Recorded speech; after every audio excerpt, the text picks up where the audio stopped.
There is a narrow window given by the Chinese for flights into Wuhan, and the weather conditions were such that the plane couldn't take off, so everything's delayed by a day. We're hoping to have these families back on Friday. Justin Trudeau explaining why a flight set to bring home more than 200 Canadians stranded in Wuhan, the epicenter of the coronavirus outbreak, was delayed by about a day.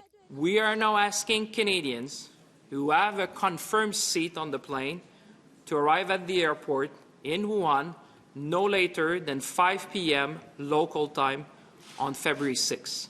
Foreign Affairs Minister François-Philippe Champagne calling the evacuation that was delayed amid strong winds a complex operation, in part because Chinese authorities are only allowing evacuation flights at night. Champagne has said there is a plane on standby in Hanoi, Vietnam, ready to go. When the plane eventually arrives in Canada, those on board who would have already been screened before takeoff and during the flight will be quarantined at Canadian Forces Base Trenton in Ontario for 14 days. As for numbers, the Foreign Affairs Minister puts the latest tally at 211 Canadians on the manifest for the first flight out of Wuhan, but the total requesting to leave is 373. A second flight could soon be added. If the second plane is the fastest way, definitely. If we can get them seats on Allies' plane, that's also a possibility. To another coronavirus development involving more than 250 Canadians.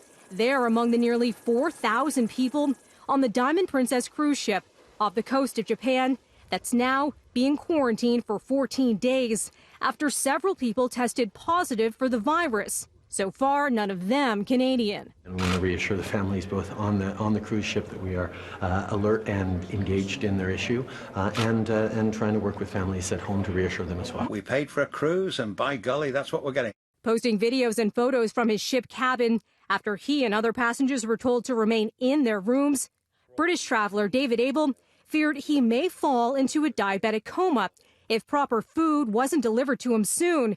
But after his post received a flood of media attention, there have been lots and lots of emails sent to Princess Cruise Lines, and those emails have been acted upon, and we have had waiters come into the room offering us meals so frequently, it's been unbelievable.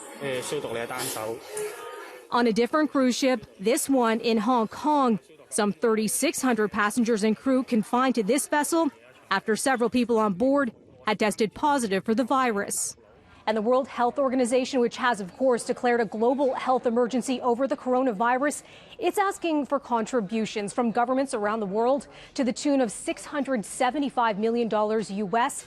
to help launch what it calls a global preparedness and response plan to deal with the outbreak. The Canadian government so far just confirming that it has received the request. For City News, I'm Melissa Duggan.